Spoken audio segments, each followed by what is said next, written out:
The hotel hallway smelled of expensive carpet cleaner and something floral. Jasmine, maybe, or gardenia, pumped through hidden vents to mask the staleness of recycled air. My heels sank into plush burgundy carpeting as I walked, each step muffled, the silence broken only by the distant ding of an elevator and my own shallow breathing. The dress I wore felt foreign against my skin. Red silk that clung to curves I usually hid beneath business casual and mom jeans, the neckline dipping lower than anything I'd worn since college. My fingers trembled as I clutched the keycard Jake had texted me an hour ago. Room 1247. 8 p.m. Wear something that reminds me why I married you. 10 years. 10 years of marriage, 2 kids, a mortgage, and somewhere along the way we'd stopped seeing each other. Stopped touching except in passing. Stopped being anything more than co-parents managing a household like a business partnership. But last week, Jake had surprised me. Flowers delivered to my office, a reservation at the restaurant where he'd proposed, and tonight, this hotel suite. This dress I'd nervously bought from a boutique where everything cost more than my weekly grocery budget. A second honeymoon, he'd called it. A chance to remember who we were before playdates and parent-teacher conferences consumed our lives. I stopped outside room 1247, my reflection staring back at me from the polished brass numbers. The woman looking back was almost a stranger. Smoky eye makeup applied from a YouTube tutorial I'd watched 3 times. Lips painted the deep crimson the salesgirl had promised was absolutely devastating. Hair falling in loose waves instead of the practical ponytail I wore every day. I looked sexy, confident. Nothing like the exhausted mother who'd collapsed into bed at 9 o'clock every night for the past month. My stomach fluttered with nerves that felt embarrassingly adolescent. Would Jake even recognize this version of me? Would he like it? Or would it feel forced, desperate, trying too hard to recapture something that might already be gone? I pressed the keycard to the lock. The light blinked green. The mechanism clicked. You can do this, I told myself. It's just Jake, your husband. The father of your children, the man you've shared a bed with for a decade. I pushed open the door, a smile already forming on my lips. Words prepared, something flirty and confident that I'd rehearsed in the car. Surprise, The words died in my throat. The suite was massive, floor-to-ceiling windows overlooking the city's glittering skyline. A king-sized bed with sheets that probably cost more than my car payment, leather furniture arranged around a marble coffee table. And standing by those windows, silhouetted against the lights, was a man, not Jake. He turned at the sound of the door, and the breath left my lungs in a rush that felt like drowning. He was tall, well over 6 feet, with dark hair swept back from a face that could have been carved from marble by an artist who understood beauty and cruelty in equal measure. Sharp cheekbones, a strong jaw shadowed with stubble, and eyes so dark they looked black in the low lighting. He wore a suit that probably cost more than my annual salary. Charcoal gray with subtle pinstripes, the jacket opened to reveal a crisp white shirt, and a tie loosened just enough to show the strong column of his throat. But it wasn't his appearance that made my heart slam against my ribs. It was the way he looked at me, a gaze so intense, so utterly consuming, that I felt stripped bare despite being fully dressed. His eyes traveled from my face down the length of my body with an assessment that felt physical, leaving heat in their wake. Behind him, I noticed details my brain had initially missed. 2 men in dark suits standing near the door to what must be the bedroom, their posture alert, their eyes scanning me with professional wariness. Earpieces, bulges beneath their jackets that could only be weapons. This wasn't Jake's surprise. This was someone else's room. Someone dangerous. I'm sorry, I stammered, already backing toward the door, my face burning with mortification. I have the wrong room. I didn't mean to. I was supposed to meet my husband, and I must have read the number wrong. I'm so sorry. Stop. One word, spoken quietly, but with an authority that froze me mid-step. He moved away from the window with a predatory grace that made my mouth go dry. Each step was measured, deliberate, closing the distance between us, while I stood paralyzed, like prey, caught in a spotlight. The scent of him reached me first.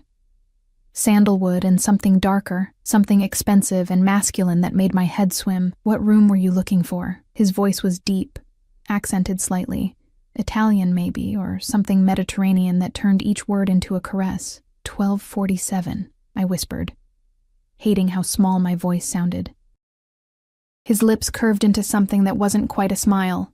This is 1247. But my husband said... I fumbled for my phone with shaking hands, pulling up Jake's text.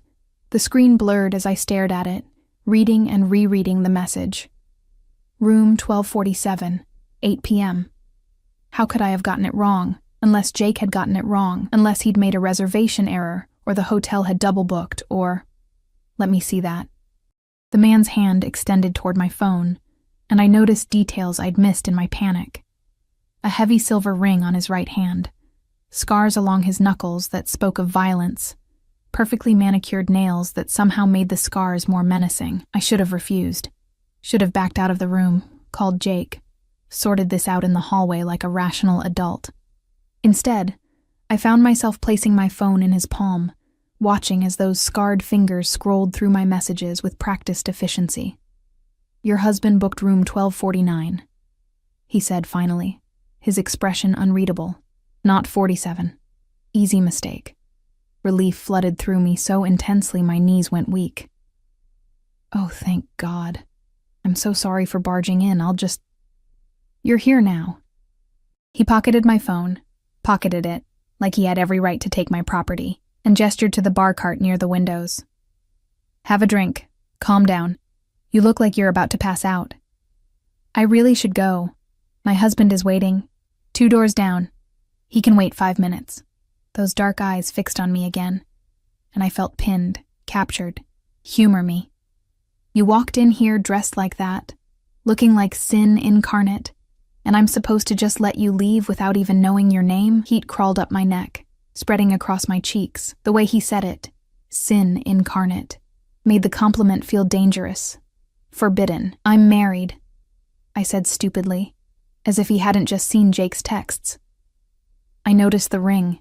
His gaze dropped to my left hand, where my wedding band and engagement ring caught the light. Beautiful stones. Your husband has good taste. A pause.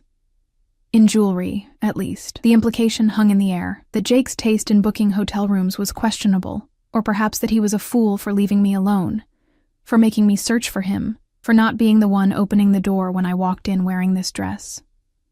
One of the bodyguards shifted, a subtle movement that drew my attention. The man, this stranger who'd stolen my phone and was now pouring amber liquid into crystal glasses, noticed my glance. Marco, Luca, wait in the bedroom, he commanded without turning around. Give the lady some privacy. They moved immediately, disappearing through the door with the synchronized efficiency of people who'd followed orders their entire lives. The click of the door closing felt ominous, final. I was alone with him. I don't even know your name, I said, then immediately regretted it. Why did that matter? Why was I still standing here instead of fleeing? He handed me a glass, his fingers brushing mine in a touch that sent electricity racing up my arm. Dante. He raised his own glass in a mock toast. And you are? Sarah. The name escaped before I could think better of it. Before I could lie, give him a fake name, maintain some protection of anonymity.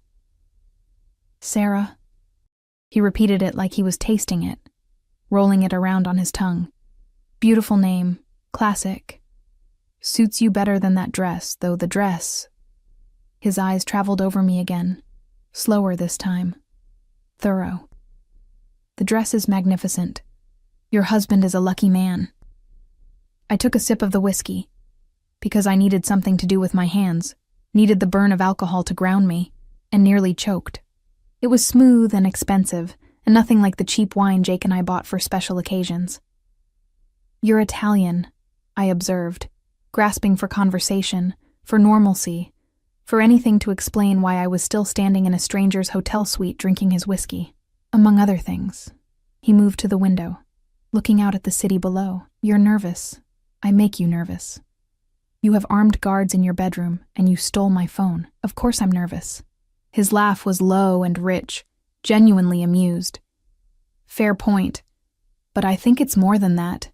I think you're nervous because you felt something when you walked through that door. Something you weren't expecting. I felt embarrassed, I shot back. draining half my glass for courage. I felt stupid for getting the room number wrong. Liar. He turned back to face me, setting his own glass down with careful precision. You felt what I felt. Recognition. Like we'd been waiting for each other, and you just walked into the wrong room at exactly the right time. My heart hammered against my ribs. That's insane. I don't even know you. No, he agreed, moving closer again. But you want to. I can see it in your eyes. Curiosity and fear and something else. Something that's making you stay when you should have run the moment you realized your mistake. He was close enough now that I could feel the heat radiating from his body, could see flecks of amber in those dark eyes, could count the individual beats of the pulse in his throat. My own pulse raced to match it, a rhythm that felt primal, dangerous. I love my husband, I said, but it sounded weak even to my own ears. I'm sure you do. His hand rose and I froze as his fingers traced the line of my jaw with infinite gentleness. But when's the last time he looked at you the way I'm looking at you right now? When's the last time you felt beautiful instead of just necessary? The words struck something deep inside me, some wounded place I'd been ignoring for years. Tears pricked my eyes, and I stepped back, breaking the contact that felt too intimate, too raw. I need to go, I whispered. Yes, he agreed. You do. Your husband is waiting. Your life is waiting. But before you go... He pulled out my phone, scrolling through it with an ease that should have alarmed me. His thumbs moved across the screen, typing something I couldn't see. There. Now you have my number. Why would I need... Because you're going to call me. He pressed the phone into my palm, his hand lingering over mine.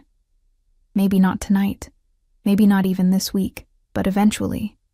You're going to wonder what would have happened if you'd stayed. If you'd let yourself feel what you felt walking through that door, and when that wondering becomes unbearable, you'll call. I won't. But even as I said it, I felt the lie coating my tongue. We'll see. He opened the door for me, ever the gentleman despite the guards and guns and danger that clung to him like cologne. Room 1249, your husband is waiting. Go be the perfect wife. Pretend tonight was just a mistake. I walked past him on unsteady legs, my whole body trembling with adrenaline and something far more dangerous. In the hallway, I paused, looking back at him framed in the doorway. This beautiful, terrifying stranger who'd somehow seen straight through me in a matter of minutes. Dante? Yes, Bella? Who are you? Really? His smile was sharp as broken glass. Someone who always gets what he wants. And Sarah? He paused, his eyes holding mine with an intensity that stole my breath. I want you. The door closed. I stood in the empty hallway, my heart racing, my body flushed with heat that had nothing to do with embarrassment and everything to do with the way he'd looked at me. Like I was precious, dangerous, worth pursuing. My phone buzzed in my hand, a text from Jake. Where are you? I'm starving. I looked at the closed door of room 1247, then at room 1249 just 2 doors down. My husband. My life. Everything safe and known and comfortable. And behind me, a stranger who'd somehow made me feel more alive in 10 minutes than I'd felt in 10 years. I walked to room 1249, used the keycard Jake had sent, and stepped inside to find him lounging on the bed in his work clothes, scrolling through his phone, barely looking up as I entered.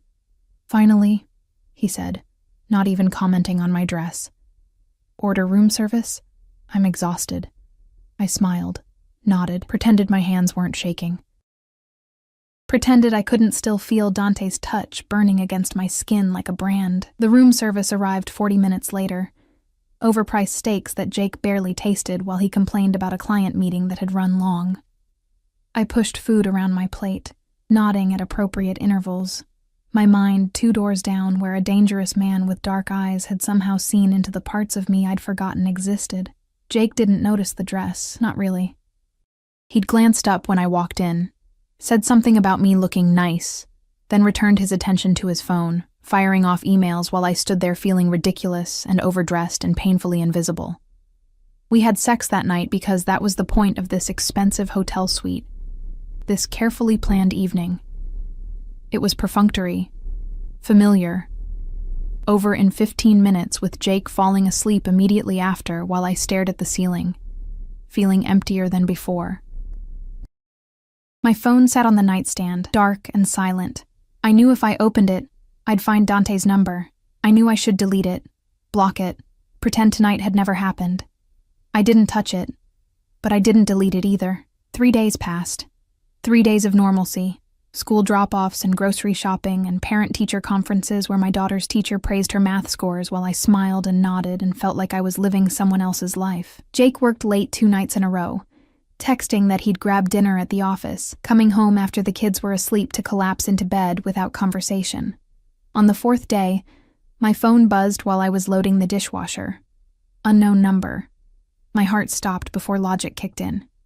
It could be anyone. The dentist's office? A spam call? Anything. But I knew. God help me. I knew. Did you delete my number? My hands shook, soap suds dripping onto the screen as I stared at those 5 words. I should ignore it. Should block him right now, this minute, before whatever this was went any further. Instead, I typed back. I should have. 3 dots appeared immediately. He was waiting. Had been waiting for me to respond, but you didn't. Why? Because I couldn't. Because every time I closed my eyes, I saw the way he'd looked at me. Not like a tired mother or an overlooked wife, but like something precious and powerful and worth pursuing. Because Jake had barely glanced at the dress I'd spent 2 hours getting ready in, and this stranger had made me feel beautiful with a single look. I typed and deleted 6 different responses before settling on. This is a bad idea. The best things usually are, have lunch with me. I'm married. I'm aware. Lunch, Sarah. 1 hour. Public place. No guards. No danger. Just conversation. Why? Because I haven't stopped thinking about you since you walked through my door wearing that red dress. Because I want to know everything about you. Your favorite color. What makes you laugh. Why a woman who looks like you spends her time trying to be invisible. The message felt like a caress. Intimate and knowing in a way that made my breath catch. No one had wanted to know those things about me in years. Jake knew my coffee order and my allergies and what time I needed to leave for carpool, but when had he last asked about my dreams, my fears, the person I was beneath the roles I played? Tomorrow, I typed, before I could overthink it. 12:30. The cafe on Maple Street. I'll be counting the hours, Bella. I deleted the message thread immediately, my heart racing like I'd committed a crime. Nothing had happened. Nothing would happen. It was just lunch with someone who found me interesting. That wasn't wrong. That wasn't cheating. The lies tasted bitter on my tongue. The cafe was crowded with the lunch rush. Business people in suits, college students hunched over laptops, mothers with strollers navigating between tables. Safe, public, nothing could happen here. I'd dressed carefully, not the red dress, obviously, but nicer than my usual yoga pants and oversized sweater. Dark jeans that actually fit, a cream-colored blouse, minimal makeup. Casual, but not sloppy. Like I'd made an effort, but not too much of one. Who was I kidding? Every choice had been deliberate, calculated to look effortlessly attractive. Dante arrived exactly on time, and the cafe seemed to shift around him. Conversations paused. Women glanced up from their phones. He commanded attention without trying, his presence filling the space like gravity warping around a star. He wore dark jeans and a black sweater that probably cost more than my mortgage payment, his hair slightly tousled like he'd run his hands through it. No guards that I could see, though I suspected they were nearby, watching from positions I wouldn't notice. His eyes found mine immediately across the crowded room, and that same electric current from the hotel suite sparked to life between us. Sarah. He said my name like a prayer as he approached, not touching me, but standing close enough that I could smell his cologne, that same sandalwood scent that had haunted my dreams. You came. I shouldn't have. But I was already sitting down, already committed. He sat across from me, studying my face with an intensity that should have been uncomfortable, but somehow wasn't. You look beautiful. Different from the hotel, more guarded, but still beautiful.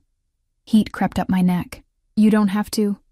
I never say things I don't mean. He signaled the waitress with a subtle gesture that had her hurrying over immediately. What would you like? I ordered a salad I had no intention of eating.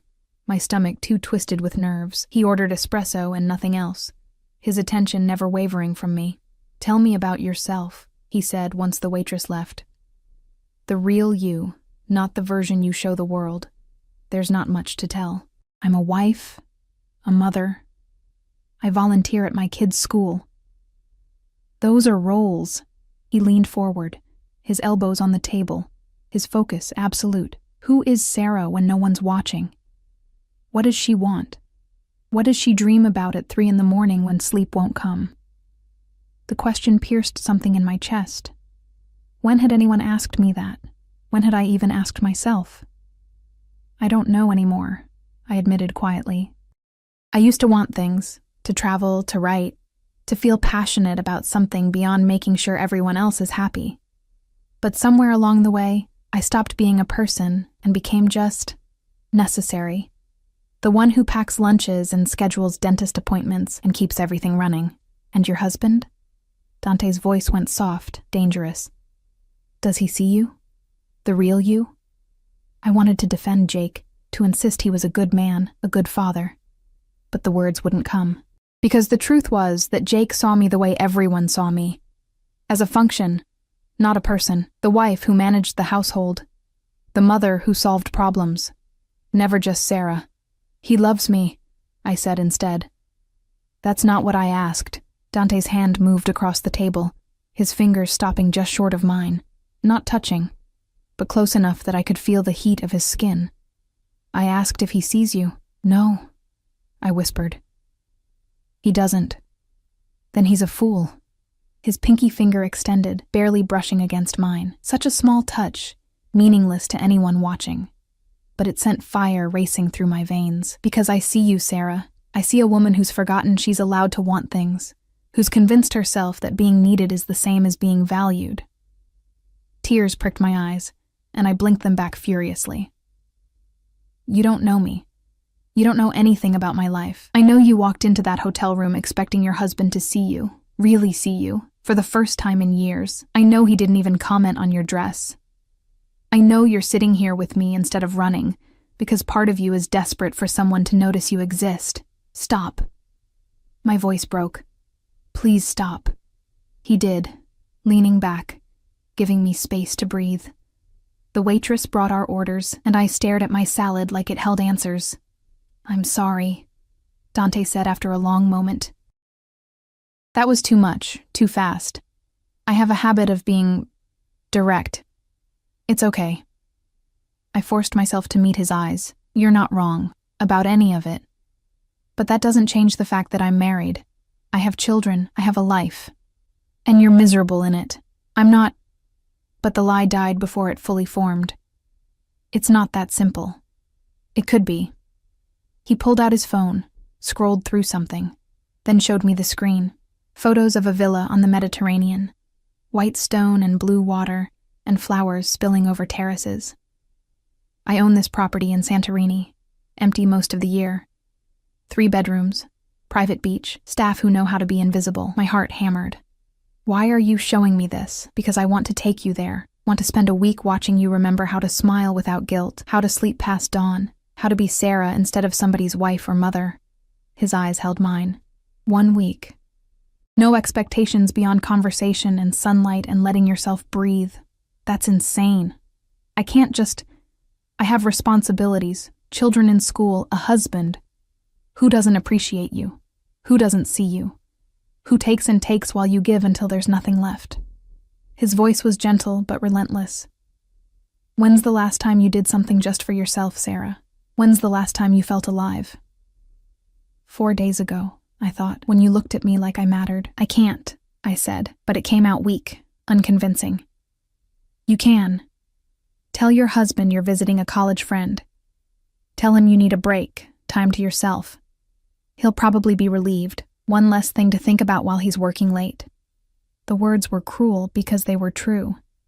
"Come to Santorini. Let me show you what it feels like to be seen." And then what? I come back and pretend it never happened? Go back to packing lunches and being invisible? Maybe. He reached across the table properly now, taking my hand in his.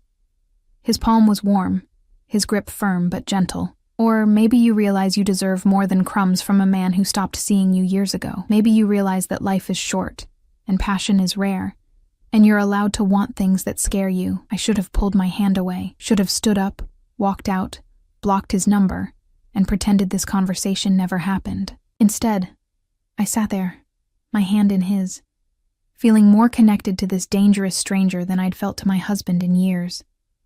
"I need time to think," I whispered. "Take all the time you need." He released my hand, and I immediately missed the warmth. "But Sarah, don't take so long that you forget what it felt like when I touched you. Don't let fear convince you that surviving is the same as living." He stood, dropped enough cash on the table to cover both our meals and a generous tip, then leaned down close enough that his breath brushed my ear. "I'll be here when you're ready. A week, a month, a year. I'm patient, because some things are worth waiting for." His lips barely grazed my temple, a ghost of a kiss that shouldn't have felt like anything but somehow felt like everything. "And you, Bella, are worth everything." Then he was gone, moving through the cafe with that same predatory grace, leaving me sitting alone with an untouched salad and a heart that felt like it might burst through my chest. My phone buzzed. A text from Jake. "Picking up pizza for dinner. You okay with that?" I stared at the message. So mundane, so perfectly encapsulating our life together. He wasn't asking what I wanted. He was informing me of his plan and asking if I'd object. I typed back, "Fine." Then I opened a new message to the number I'd saved under "Do Not Answer." "How soon can we leave?" The response came immediately. "I can have us on a plane tomorrow night." I sat in that cafe for another hour, staring at those words, feeling the earth shift beneath my feet. Tomorrow night. Less than 24 hours between the life I had and the life I suddenly, desperately wanted. I thought about Jake, about my kids, about the person I was supposed to be. The responsible one, the good mother, the faithful wife. Then I thought about Dante's words. "When's the last time you felt alive?" And I realized I couldn't remember. I typed, "Tomorrow night. Tell me where to meet you." The moment I hit send, I knew there was no going back. I'd crossed a line, stepped off a cliff, set fire to the careful life I'd built. And for the first time in years, I felt something other than numb. I felt terrified. I felt exhilarated. I felt alive. The lie came easier than I expected. Maybe I'd been practicing it my whole marriage. Small deceptions about forgotten grocery items to explain where the money went. Exaggerated work events to justify being late. Omissions that felt harmless until they accumulated into a marriage built on polite distance rather than truth. "My college roommate is having a crisis," I told Jake over breakfast, my voice steady despite my hammering heart. "Her marriage is falling apart. She needs me to come stay with her for a few days." "Help her figure things out." Jake barely looked up from his tablet, scrolling through emails while he ate cereal. "How long?" "A week. Maybe less." "That's a long time." But he didn't sound concerned, just vaguely inconvenienced. "What about the kids? I have that conference in Seattle on Wednesday." "Of course." His first thought wasn't whether I was okay leaving, wasn't curiosity about my friend's crisis. It was logistics, scheduling, how my absence would affect his calendar. "Your mother can help," I said, the words tasting like ash. "She's been saying she wants to spend more time with them." "Fine. When do you leave?" "Tonight." That got his attention. He looked up, his expression mildly surprised. "That's sudden." "She really needs me." Another lie, smooth as silk. "I already booked the flight." He nodded, already returning to his tablet. "Okay. Have a good trip. Tell Jennifer I hope things work out." Jennifer. My fictional college roommate with her fictional marital crisis. He didn't even question it, didn't ask for details. Didn't seem to notice that I'd never mentioned a Jennifer before in 10 years of marriage. I went upstairs to pack, my hands shaking as I pulled out the small suitcase. What did you bring to your own destruction? To the moment you burned down your life and watched it turn to ash? Sundresses. Swimsuits I hadn't worn since before kids stretched my body into unfamiliar shapes. The red dress from the hotel, folded carefully between layers of tissue paper like something precious. Lingerie that still had tags on it from a shopping trip months ago where I'd convinced myself I'd surprise Jake. then lost my nerve and shoved them in the back of my drawer. My phone buzzed. Dante's number, though he was saved in my contacts now as Alex Jim in case Jake ever looked. Private airfield, Hangar 7, 8 p.m., Packlight. I'll have anything else you need waiting. Of course he had a private plane. Of course this man who commanded rooms with a glance and had bodyguards and looked at me like I was something rare and precious would have his own jet. I was so far out of my depth, I couldn't even see the surface anymore. What should I tell people if they ask where I'm going? You're visiting a friend. That's all anyone needs to know. Sarah, are you having second thoughts? Was I?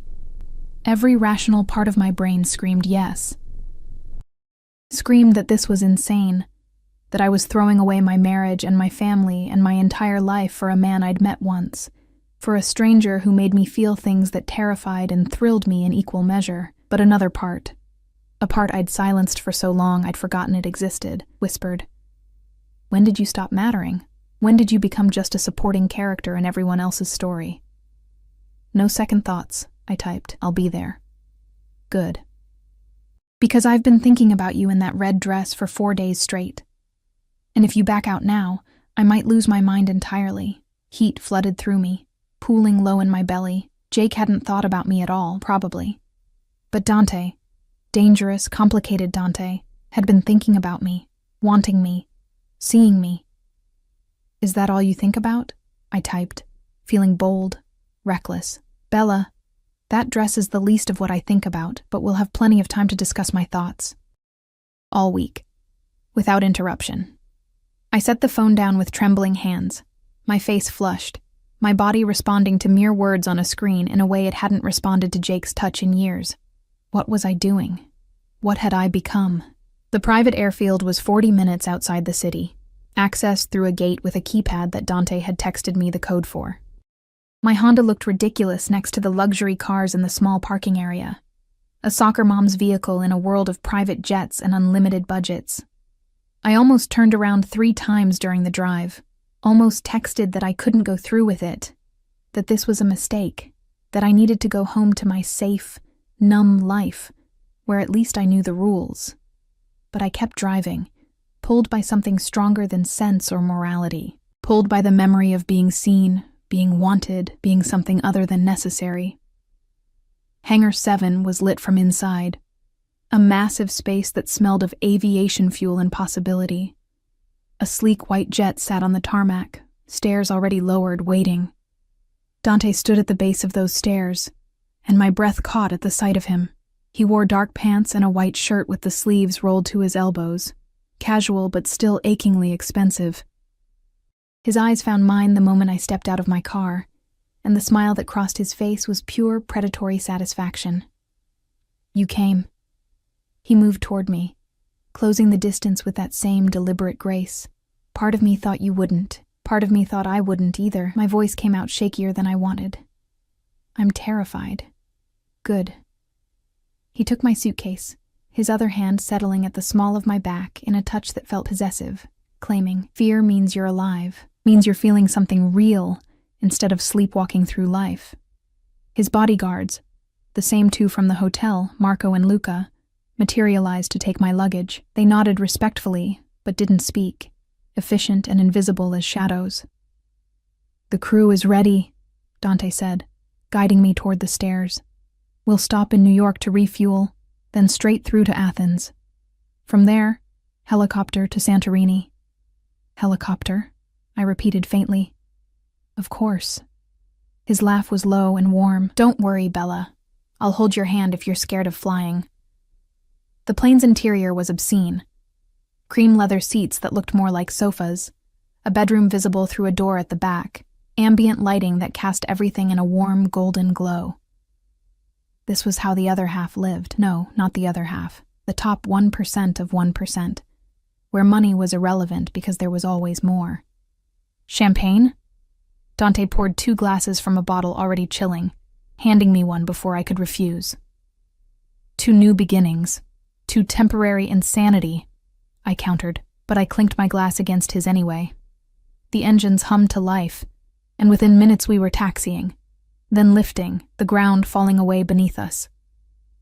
I watched the city lights grow smaller, watched my life shrink to points of illumination in the darkness, and wondered if I'd ever be able to go back to it.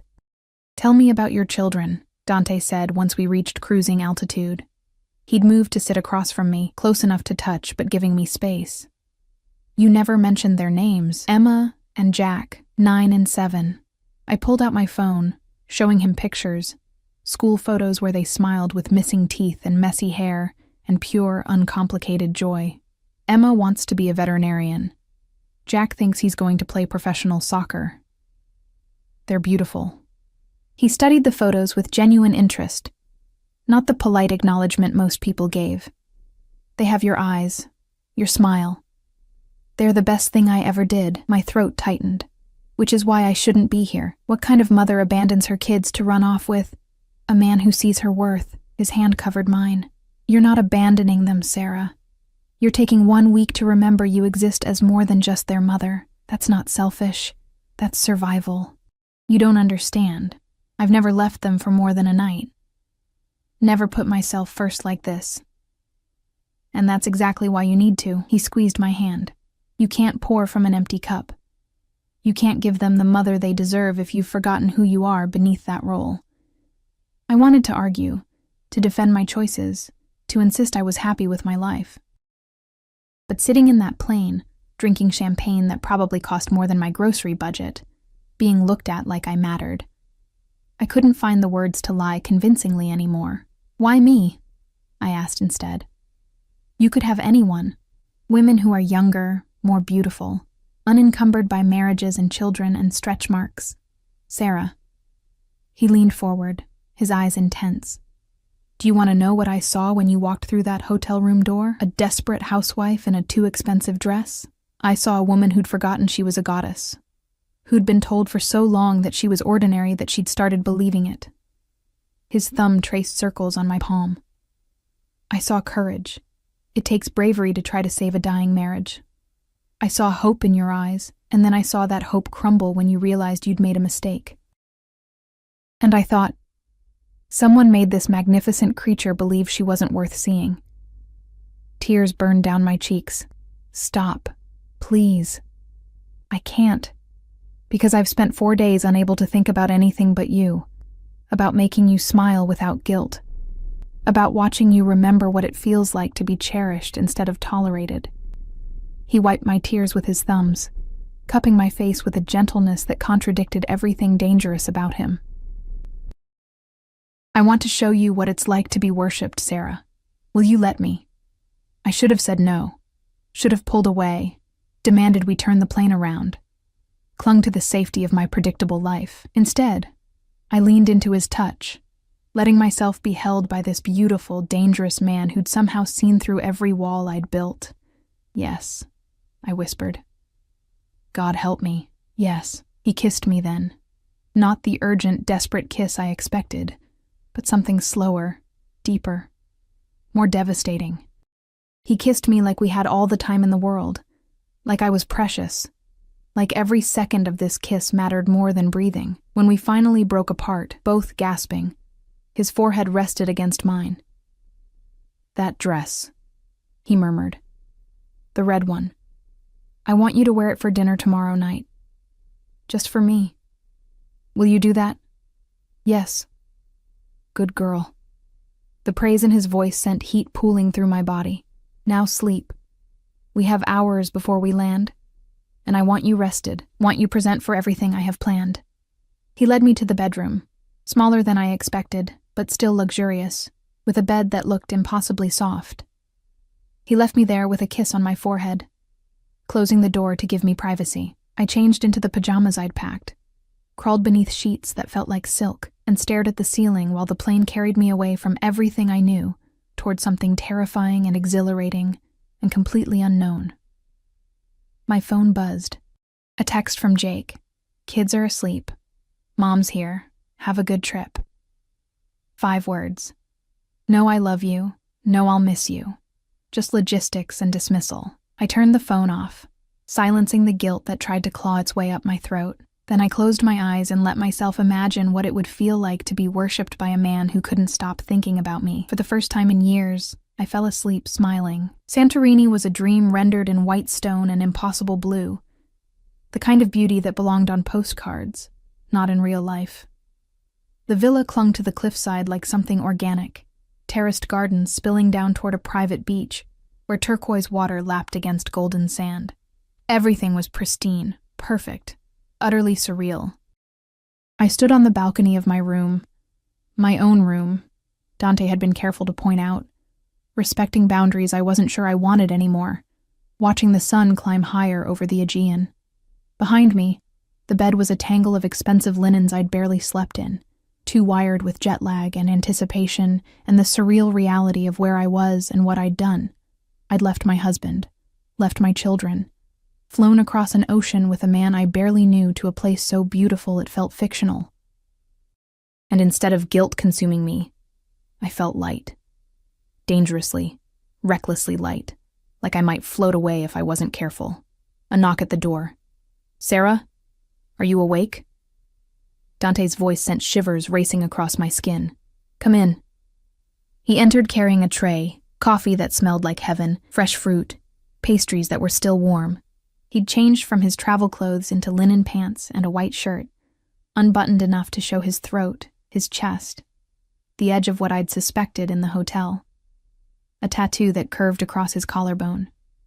"I thought you might be hungry." He set the tray on the small table near the balcony doors, his eyes traveling over me in my thin pajamas, with an appreciation that made me hyper-aware of my body. "Did you sleep?"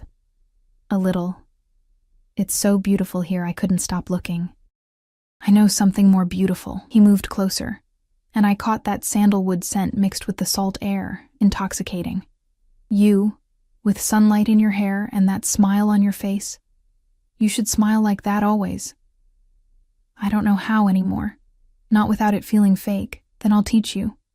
His hand cupped my cheek, thumb brushing my lower lip. "Starting now. Eat breakfast. Then I'm taking you into town. There's a market, little shops, places where tourists take photos and pretend they're locals. We'll be anonymous there. Just two people enjoying a beautiful day. What about your guards? They'll keep their distance. I want you to feel free today, Sarah. No cage, no constraints. Just possibility. Freedom. When had I last felt free, not obligated, not responsible, not constantly managing everyone else's needs and expectations? "Okay," I breathed. "Show me." The town was a maze of narrow streets and whitewashed buildings, bougainvillea cascading in violent pinks and purples from every balcony. Tourists clogged the walkways, cameras clicking, voices rising in a dozen languages.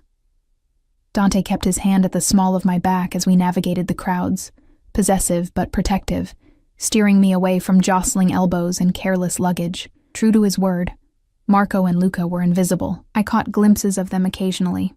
A familiar face in a cafe window, a silhouette on a distant corner. But they maintained their distance, giving us the illusion of privacy. We browsed shops selling handmade jewelry and woven textiles, tourist traps with postcards and magnets emblazoned with Santorini in cheerful letters. Dante bought me things without asking.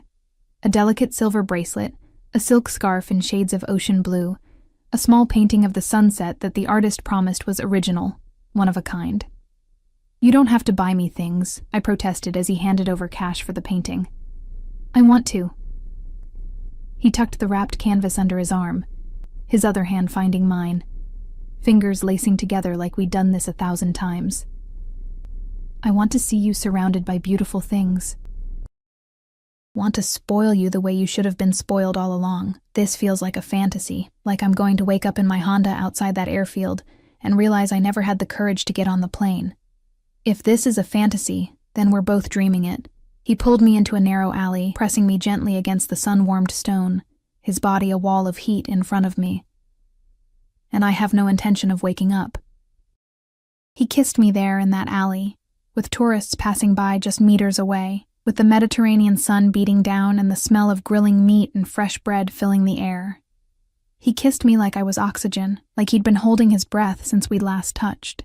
And I melted into him, letting myself feel everything I'd been suppressing. want and need, and the desperate hunger for someone to see me as more than a function. When we broke apart, both breathing hard, his eyes were dark with desire, barely restrained. "Tonight," he murmured against my lips. "Wear that red dress tonight.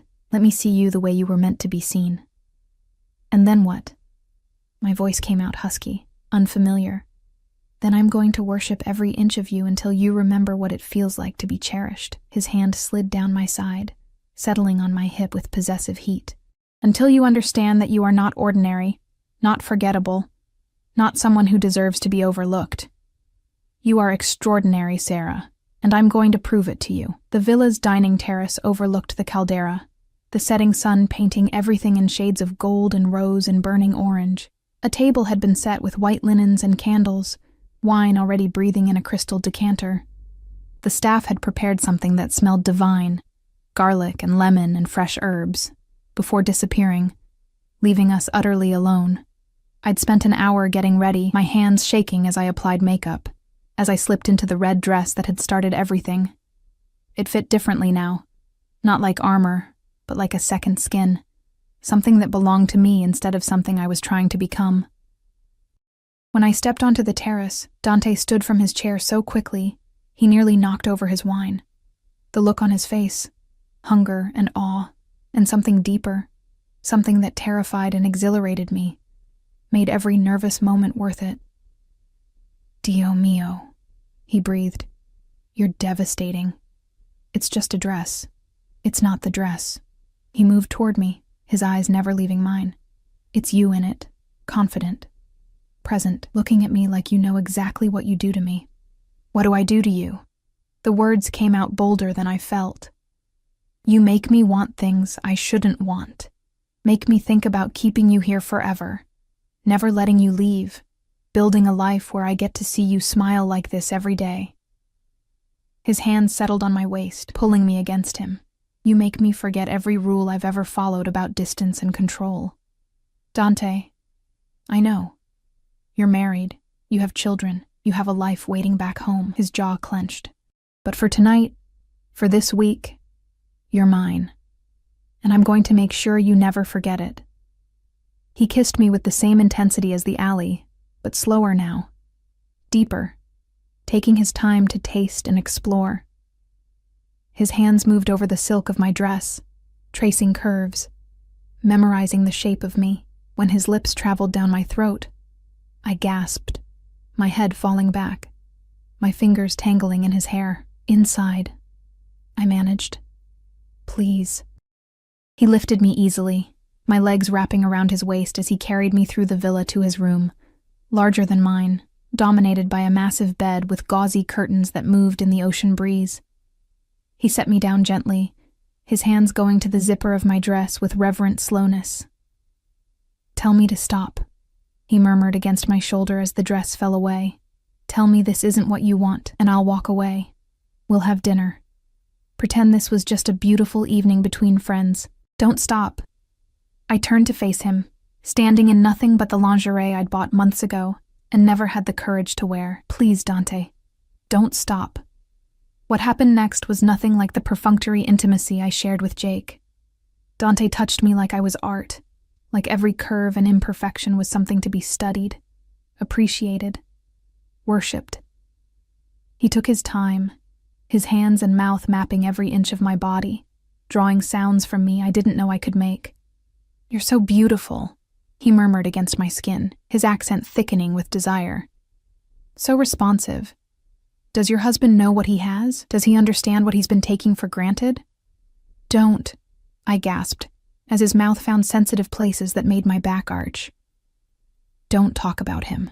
Not now. You're right. He doesn't deserve to be in this room with us." His eyes met mine, dark and intense. "Tonight there's only you and me. Nothing else exists." He made love to me with a focus that was almost overwhelming, his attention never wavering, his touch alternating between gentle and demanding in ways that drove me to the edge of sanity. When I finally shattered, crying out his name, he held me through it, his own control finally breaking as he followed me over that precipice. Afterward, we lay tangled in sheets damp with sweat, the ocean breeze cooling our flushed skin. His fingers traced lazy patterns on my bare shoulder, and I felt more content than I had in years. Maybe ever. "What are you thinking?" he asked quietly. That I should feel guilty, that I should be consumed with shame and regret. I turned to look at him. This beautiful, dangerous man who'd somehow become my entire world in less than a week. But I don't. Is that terrible? It's honest. He kissed my forehead, a gesture so tender it made my chest ache. "And I won't let you feel guilty for choosing yourself for once, for letting yourself be seen, be wanted, be cherished the way you deserve. This weekend's," I whispered. "I have to go back. To my kids, to my life." "I know," his arms tightened around me, almost painful. "But we have 5 more days. 5 days where you're mine and I'm yours and nothing else matters. Can you give me that? Can you be present here, now, without thinking about what comes after?" Could I? Could I silence the voice in my head that screamed about consequences and responsibilities, and the ruins waiting for me when this fantasy ended? I looked into his eyes, those dark, intense eyes that saw through every defense, and made a choice. "Yes," I said, 5 more days. All yours." His smile was equal parts triumph and tenderness. "Then sleep, Bella. We have so much left to explore." I drifted off in his arms, feeling safer and more seen than I had in my entire marriage. Feeling like maybe, just maybe, I deserved this moment of happiness even if it couldn't last. Outside, the Mediterranean whispered against the cliffs, waves keeping time with my heart. And for 5 perfect days, I let myself forget that every paradise eventually demands payment. The days blurred together in a haze of sunlight and passion and conversation that stretched from dawn until the stars emerged. Dante showed me his world, not the dangerous parts, but the beautiful ones. Private beaches where we swam naked in moonlight. Hidden restaurants where chefs prepared meals just for us. Villages where locals greeted him by name. Their respect tinged with wariness that reminded me he was more than just a wealthy businessman. He told me about his childhood, growing up in Naples, losing his father to violence, learning to survive in a world where weakness meant death. He spoke of his sister who'd died young, of his mother who'd raised him alone, of the code he lived by that made brutal sense in the context of his world. "I'm not a good man, Sarah," he said one night, as we lay tangled together. "I've done things that would make you run if you knew the details, hurt people, made choices that haunt me. Then why tell me? Because I want you to see all of me, not just the parts that are easy to love." His hand cupped my face, forcing me to meet his eyes. "If you're going to choose me, really choose me, you need to understand what you're choosing. I'm not choosing you." The words hurt to say. "I'm choosing 5 days. That's all this can be." His expression darkened, something possessive and almost frightening crossing his face. "Is it? Is that really all you want?" "What I want doesn't matter." I pulled away, suddenly needing distance. "I have children, Dante. A life. I can't just abandon everything because I'm having some midlife crisis." "This isn't a crisis." He sat up, his voice dropping to something dangerous. "This is you finally admitting what you've known since you walked into that hotel room. You don't love your husband. You're not happy in your life. You're drowning, and you've convinced yourself that's normal. You don't understand. I understand perfectly." He grabbed my hand, holding it tight enough to hurt. "I understand that I've fallen in love with you. That the thought of putting you on a plane and watching you go back to a man who doesn't deserve you is tearing me apart. That I want you here, with me. Always." The words hung between us, confession and demand all at once. "You can't love me," I whispered. "You barely know me. I know everything that matters. I know you're brilliant and strong, and you've forgotten both those things. I know you light up when you talk about your children, but dim when you mention your husband. I know you taste like vanilla and summer, and you make sounds in your sleep like you're fighting even in your dreams." His voice broke slightly. "And I know that letting you go is going to destroy something in me I didn't even know still existed." Tears streamed down my face. "Don't do this. Don't make this harder than it already is. I'm making it impossible." He pulled me against him, holding me so tight I could barely breathe. "Because you need to know what you're walking away from. You need to understand that if you get on that plane, you're choosing to be invisible for the rest of your life. choosing to let your light die because it's easier than fighting for something real. It's not about easy, I pushed against his chest, anger flaring. It's about my children, about not destroying their lives because I'm selfish enough to want what? Love? Passion? To be seen? He gripped my shoulders, his eyes blazing. Your children deserve a mother who's alive, Sarah, not a ghost going through the motions. Don't you see? Staying in that marriage is teaching them that love means settling, that happiness is selfish, that they should accept crumbs instead of demanding the feast. His words struck deep, hitting truths I'd been avoiding. What example was I setting? That women should endure? That marriages were prisons you smiled through? That wanting more was weakness? I don't know how to do this, I sobbed. I don't know how to blow up my entire life. You don't have to decide tonight. He gentled, wiping my tears, his touch infinitely tender. But tomorrow we fly home, and I need you to promise me something. What? That you won't disappear, that you won't block my number and pretend this never happened, that you'll at least give me the chance to fight for us, even if you're not ready to fight for yourself yet. Dante. Promise me, Sarah. His forehead pressed against mine. Because I meant what I said. I love you. And I don't give up on things I love. I promise, I whispered, because what else could I say? I won't disappear. He kissed me then, desperate and claiming and tinged with the grief of knowing tomorrow everything changed. And I kissed him back, memorizing the taste of him, the feel of his hands on my body, the way he made me feel like I mattered. Tomorrow I'd face consequences. Tomorrow I'd remember my real life.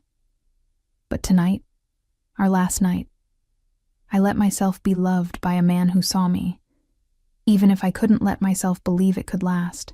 The flight home was silent, not the comfortable silence of lovers content in each other's presence, but the heavy quiet of people avoiding the inevitable conversation. Dante held my hand the entire time, his thumb tracing circles on my palm like he could somehow imprint himself on my skin, make me unable to forget. I didn't need the reminder.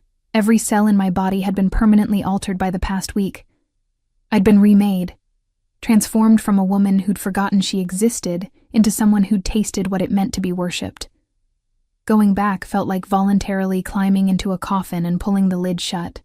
Come home with me, Dante said as the plane began its descent. Just for tonight. Let me hold you one more time before you go back to him. I can't. Jake thinks I'm flying in at 8. If I don't show up, he won't even notice you're gone. The bitterness in his voice was sharp enough to cut. You'll walk through that door, and he'll barely look up from his phone. Ask if you had a good trip while already thinking about something else. And you'll smile and lie and pretend your heart isn't breaking. Stop. My voice cracked. Please stop making this harder. It should be hard. He turned me to face him, his hands cupping my face with desperate intensity. It should be the hardest thing you've ever done. Because if it's easy to walk away from this, from us, then I've been wrong about everything I felt this week. You haven't been wrong. Tears burned down my cheeks, but my children will survive you choosing happiness. We'll be better for it even. His eyes searched mine. But I need to know something, Sarah. Do you love me? Even a little? Or was this week just an escape, a fantasy you needed before going back to reality? The question hung between us, sharp as a blade. The truth was, I didn't know. How could I separate love from gratitude, passion from desperation, the real from the escape? A week wasn't long enough to know if what we had was sustainable, or just the inevitable intensity of stolen time. But when I looked at him, at this beautiful, dangerous man who'd somehow seen through every wall I'd built, I knew one thing with absolute certainty. I love you, I whispered. I don't know how it's possible after such a short time, but I do. You've ruined me, Dante. Ruined me for settling, for being invisible, for pretending I'm content with crumbs. His smile was equal parts joy and agony. Then stay.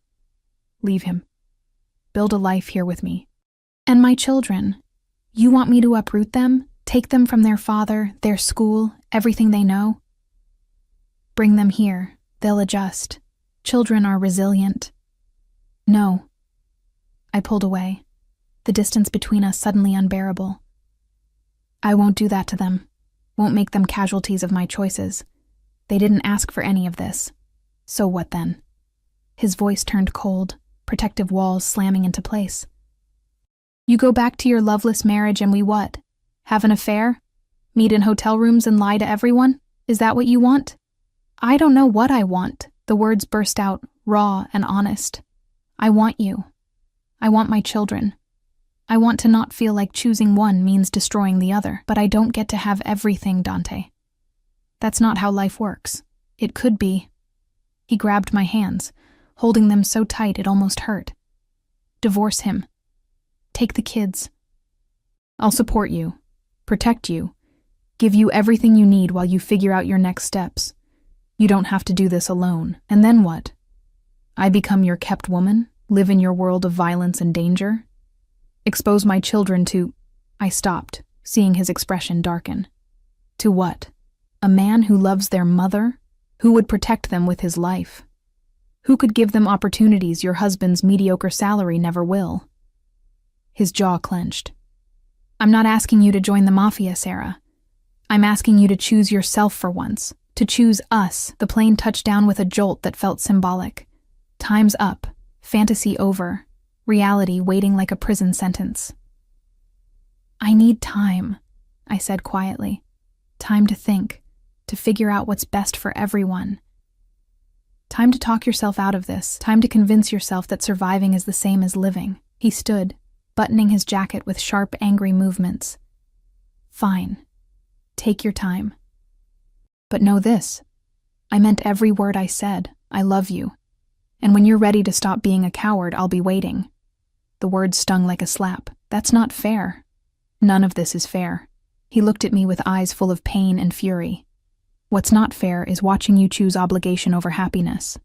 What's not fair is loving you enough to let you go even though it's killing me. He walked away without another word, disappearing into the front of the plane where Marco and Luca waited, leaving me alone with my suitcase full of silk dresses and my heart in pieces.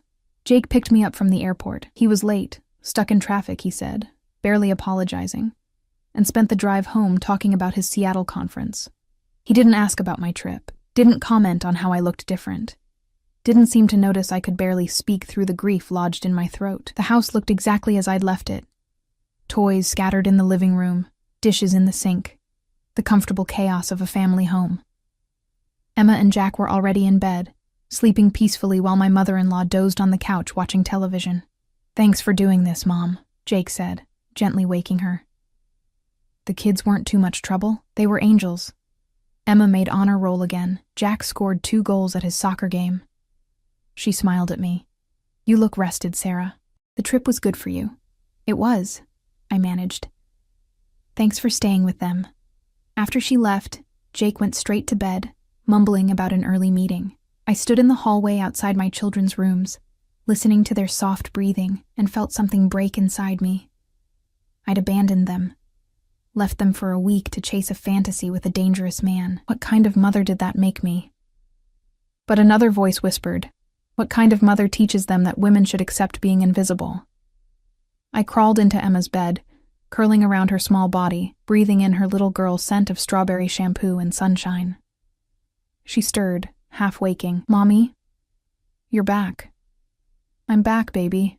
I missed you so much. Did you have fun with your friend? The lie tasted like poison. I did. But I'm happy to be home with you. She snuggled closer, already drifting back to sleep. I love you, Mommy. I love you too, sweetheart, more than anything. And it was true. I loved them more than anything, more than Dante, more than passion, more than the woman I'd discovered in Santorini. My children were my heart walking around outside my body, and I would protect them from anything, even from the consequences of my own choices. 3 weeks passed. 3 weeks of pretending everything was normal while I died inside a little more each day. Jake noticed nothing, not my sudden silences, not the way I flinched from his touch, not the fact that I was barely sleeping. He was too absorbed in work, in his own world, to see that his wife was a ghost going through the motions. I hadn't blocked Dante's number, but I hadn't called either. His texts came regularly, never demanding, always gentle. checking if I was okay, telling me he was thinking about me, reminding me that he was waiting whenever I was ready. I saw a woman in a red dress today. Wasn't you? Nothing is you. I miss you, Bella. Your favorite cafe opened a new location.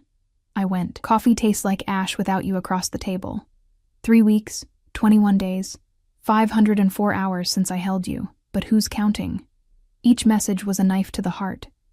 Each one reminded me of what I'd given up, what I'd chosen to walk away from. Then one morning, everything changed.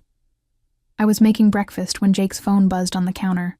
He was upstairs showering, and I glanced at it automatically.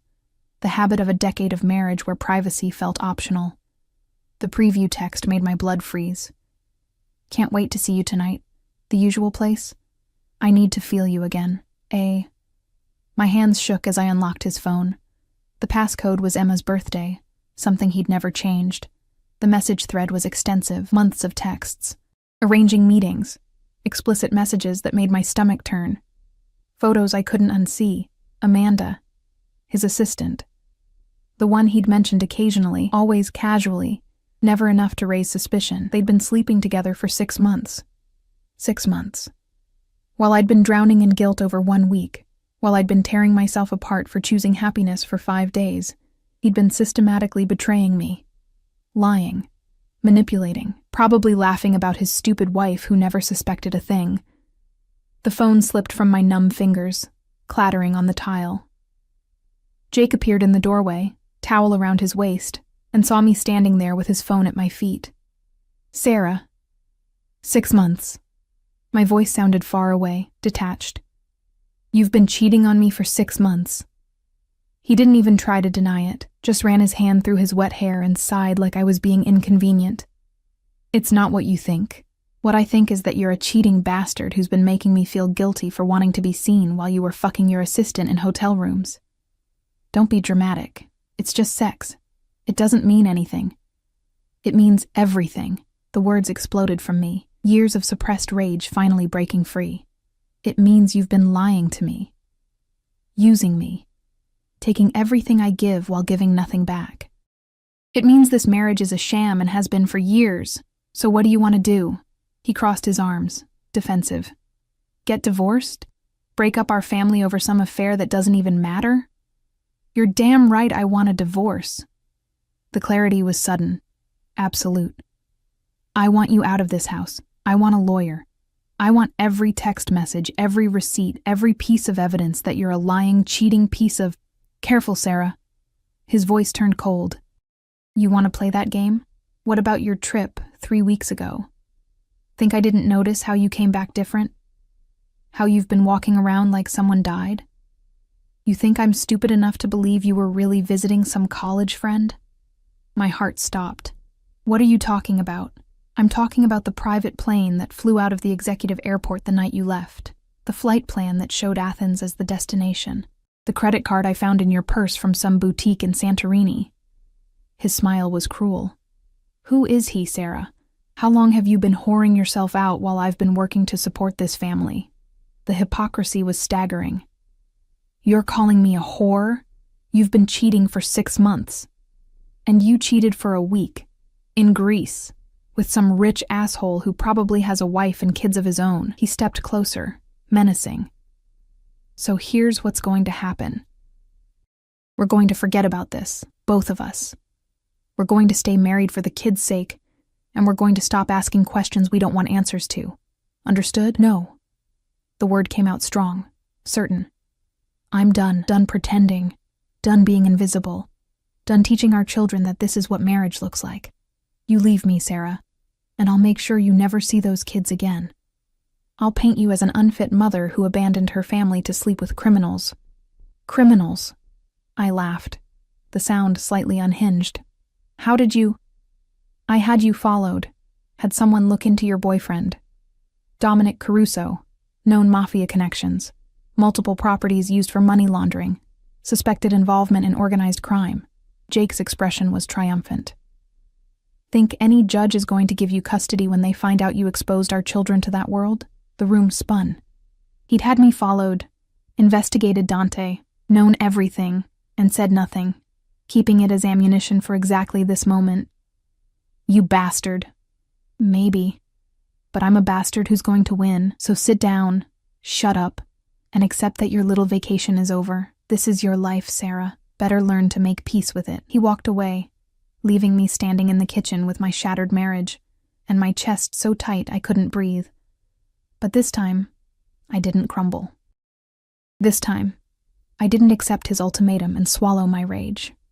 This time, I pulled out my phone and called the one person who'd promised to fight for me. Dante answered on the first ring. Sarah, I need your help. My voice shook, but held. He knows about us. He's threatening to take my kids. And I can't do this alone anymore. You're not alone. His voice was steel wrapped in velvet. Give me the address. I'm coming to get you. Dante, he had us investigated. He knows everything. Your connections, your business. Good. Something dark and satisfied laced his tone. Then he knows exactly who he's threatening. He knows what happens to people who try to hurt what's mine. And you, Bella, you and those children, are mine to protect now. I'm scared. I know. But I'm not going to let him destroy you. Not today. Not ever. I heard movement in the background. Him already moving. Already planning. Pack a bag for you and the kids. Essential documents. Birth certificates, passports, anything important. Can you do that? Yes. Good girl. I'll be there in an hour. And Sarah? He paused. This ends today. All of it. The lying, the threats, the fear. Today you start fighting back. Are you ready? I thought about Emma and Jack sleeping upstairs.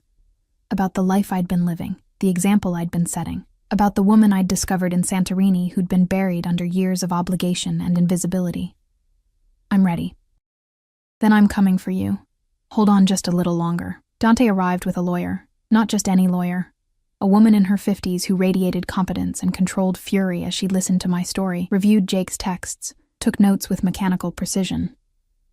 He's already violated multiple laws, she said calmly. Having you followed without consent, threatening to use illegally obtained information in custody proceedings, coercion. We'll file for emergency custody and a restraining order this afternoon. By tomorrow, he won't be allowed within 100 feet of you or the children. But he said, judges won't give custody to someone involved with... I glanced at Dante, unable to finish. Mr. Caruso has never been convicted of any crime, the lawyer said smoothly. His business dealings, while perhaps morally gray, are entirely legal. Your husband's infidelity, however, is well documented. His threats constitute domestic abuse. Trust me. You're in a much stronger position than he led you to believe. Jake came home to find Dante sitting in his living room, like an avenging angel dressed in Armani. The color drained from his face when he saw Marco and Luca flanking the doors, when he saw the lawyer with her paperwork spread across his coffee table. What the hell is this? Sarah, what did you do? I stopped letting you control me. My voice was steady, strong. I'm filing for divorce, emergency custody, and if you even think about retaliating, about trying to hurt me, or use our children as weapons, you'll discover exactly why threatening someone under Dominic Caruso's protection is a very, very bad idea. Dante stood, and the temperature in the room dropped 20 degrees. She's done being intimidated by you, done accepting crumbs while you take everything, but I want to be very clear about something. He moved into Jake's space, close enough that my husband stumbled backward. Those children upstairs? They're under my protection now. Their mother is under my protection. You attempt to use illegal surveillance. You threaten custody. You so much as look at them wrong. I will bury you. Legally, financially, and if necessary, physically. Do we understand each other? Jake's face had gone gray. You're threatening me? In my own house? I'm promising you. Dante's smile was terrifying. Your affair partner, Amanda? She's been contacted by my lawyers. She's willing to testify about your relationship, about how you used company resources for your trysts, about how you've been embezzling to pay for your hotels and gifts. Your choice. Accept the divorce terms my lawyer presents, or face criminal charges on top of losing everything. You can't. I already did. Dante turned back to me, his expression softening. Sarah, get the kids. We're leaving. I ran upstairs, my heart pounding. Emma and Jack were coloring in Emma's room, blissfully unaware of the war being waged below. "Pack a bag, guys. We're going on an adventure." "Where?" Jack asked, excited. "Somewhere safe, somewhere fun. Trust me?" They nodded, and I helped them pack stuffed animals and favorite toys and clothes for a few days. When we came downstairs, Jake was sitting on the couch, his face buried in his hands, the lawyer calmly explaining exactly how much his life was about to change. Dante took my bag, his hand finding mine, squeezing gently. "Ready?" I looked at the house I'd lived in for 8 years, at the man I'd spent a decade loving, at the life I'd built that had slowly suffocated me. "I'm ready." Emma tugged on Dante's jacket. "Are you Mommy's friend?" He crouched down to her level, his smile genuine and warm. "I am." "Is it okay if I help take care of you and your brother for a while?" She studied him with a child's unnerving insight. "You make Mommy smile. She doesn't smile much anymore." "Then I'm going to make sure she smiles every day." He glanced up at me, and the love in his eyes made my chest ache. "That's my new job. Think you can help me with that?" "Okay," Emma said solemnly. "But I'm a really good helper, just so you know." "I'm counting on it." 6 months later, the divorce was final. Jake had accepted the terms: joint custody, generous child support, no attempts to smear me publicly. His affair with Amanda had cost him his job, and most of his savings in legal fees. Last I heard, he'd moved in with his mother and was working as a consultant, while he rebuilt his reputation. I felt nothing for him anymore, not love, not hate, just a distant pity for a man who'd had everything and thrown it away. The kids adjusted better than I'd feared. Dante had bought a house near their school. Nothing ostentatious, just a large, comfortable home with a yard where Jack could practice soccer and Emma could have a garden. They called him Dom, and had fallen in love with him almost as quickly as I had. He was patient with them, respectful of boundaries, careful never to overstep. But slowly, over weeks and months, he'd become part of their lives, reading bedtime stories, helping with homework, teaching Jack how to throw a proper punch, much to my horror, and showing Emma how to identify constellations. They felt safe with him, loved by him, and watching him with my children made me fall deeper every day. "Marry me," he said one night after the kids were asleep. We were on the porch of the new house, wrapped in blankets, watching stars emerge over the suburban neighborhood that was nothing like his world but was becoming ours. "We've only been together 6 months, I protested, but I was already smiling. "We've been together since you walked through that hotel room door in a red dress and looked at me like I was your salvation." He turned me to face him, pulling out a box I hadn't noticed. "I knew that night. I knew you were mine, that I would move heaven and earth to keep you. Marry me, Sarah. Not because it's practical or because the kids need stability. Marry me because I love you more than I knew it was possible to love someone. Because you make me want to be the man you see when you look at me." The ring was stunning. A deep blue sapphire surrounded by diamonds, unique and perfect, and nothing I would have chosen for myself, which somehow made it more perfect. "Yes," I whispered through tears. "God, yes, I'll marry you." He slid the ring onto my finger, then kissed me with the same intensity as that first night. The same promise of worship and devotion, and a love I'd stopped believing existed. "I'm going to spend the rest of my life making you happy," he murmured against my lips, "making you remember you're extraordinary, making sure you never feel invisible again." "I know." I pulled back to look at him, this beautiful, dangerous man who'd somehow become my home. "You already have." Inside, I heard Emma call out, a nightmare probably. Dante stood immediately, ready to go comfort her, but I stopped him. "My turn. But tomorrow, you teach me that thing you did in Santorini, the one that made me forget my own name." His laugh was low and rich. "Deal. Now go be the magnificent mother I know you are. I'll be here when you get back." He always was. Always would be. I went inside to comfort my daughter, my sapphire ring catching the light, my heart fuller than I'd ever imagined possible. I'd walked into the wrong room that night in the hotel, and found exactly what I'd been missing my entire life. Not just passion or desire, or the thrill of being seen. I'd found myself, and in finding myself, I'd found everything.